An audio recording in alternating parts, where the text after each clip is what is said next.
The coolant line hissed, spraying a caustic mist across the bridge as Kalen slammed the manual override. Through the fractured viewport, a shimmering organic escape pod tumbled into the maw graveyard of irradiated wreckage. He didn't care if she was stardust or carbon. Nobody dies on his watch. Can you hear the static in the signal? Or is it just the ghost of the void calling your name?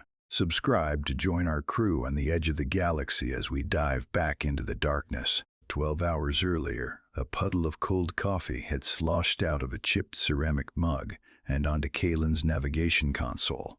The rusty gambit groaned, its structural integrity a polite suggestion rather than a fact, but the freighter was all he had. He'd been halfway through a standard scrap haul in hegemony space, dreaming of a hot shower in a station that didn't smell like ozone in desperation.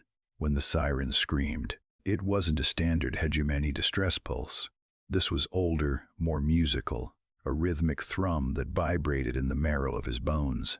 The signal originated from the heart of the Zeta-6 debris field, a place where the radiation was high enough to melt a man's teeth. Protocol dictated he log the coordinates and notify the nearest high Arbiter station. But Kalen knew how the hegemony treated irregular signals. They'd quarantine the sector and let whatever was inside rot. He adjusted his grease-stained cap and gripped the throttle. You can't build a future on protocol when the present is screaming for help. As the gambit lurched toward the shimmering nebula of scrap, Kalen reached for his coffee mug. It was bone-dry now, the brown ring at the bottom a testament to another lonely shift. He set it back in the recessed holder, watching the sensor suite flicker with impossible readings. Whatever was out there wasn't a ship. It was alive. Kalen Voss stood alone and unarmed in the center of the High Arbiter's war room, staring into the barrel of 100 rifles while broadcasting his defiance to the entire galaxy. If you want to see if the common man can truly topple a throne, subscribe now and witness the revolution. The closer he got, the more the radiation played tricks on the eyes. The scrap started to look like ribs, the derelict hulls like frozen giants. 3 days of recycled air and bad coffee had changed the trajectory of the galaxy, though he didn't know it yet. He only knew that the gambit was screaming and the signal was getting louder. The rusty gambit shrieked as a jagged sheet of titanium sheared through its outer plating. Kalen ignored the screaming proximity alarms, his eyes locked on the pod. It wasn't metal. It was a translucent, amber-hued lattice that pulsed like a dying heart. As he pulled the freighter alongside, the radiation levels spiked, turning the shadows on his bridge a sickly neon violet. He slammed the docking magnetic grapples home.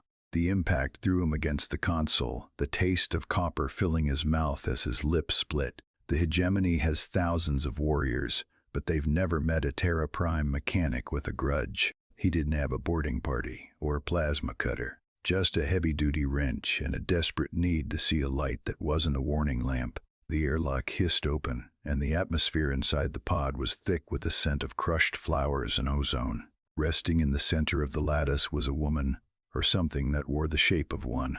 Her skin shimmered with the same stardust hue as the nebula outside, and her eyes, when they fluttered open, held the depth of a collapsing star. She was the heir to a throne the hegemony thought they'd extinguished centuries ago. As Kalen reached out, his grease-stained hand trembling, she didn't recoil. She watched him with a quiet, devastating intensity, as if she were reading the history of every bolt he'd ever tightened.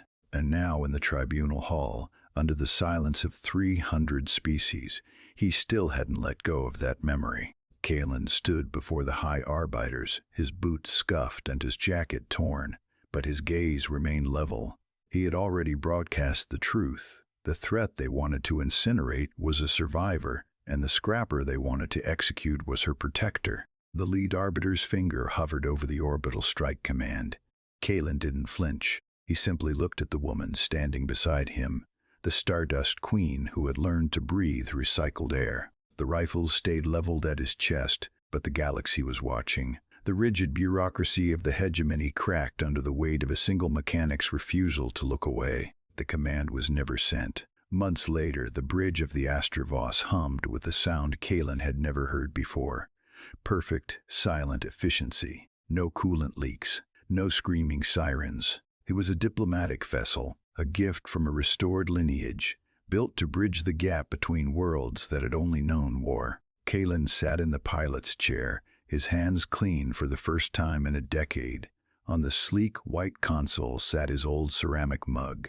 It was still chipped, still stained with a permanent ring of scorched coffee, a jagged piece of the past in a future that looked too bright to be real. He took a sip, the porcelain familiar against his lip, and watched the three suns of the hegemony's heart rise over the horizon together. How much of your past are you willing to carry into a brand new future? Subscribe to ensure you're on the manifest for tomorrow's journey into the deep.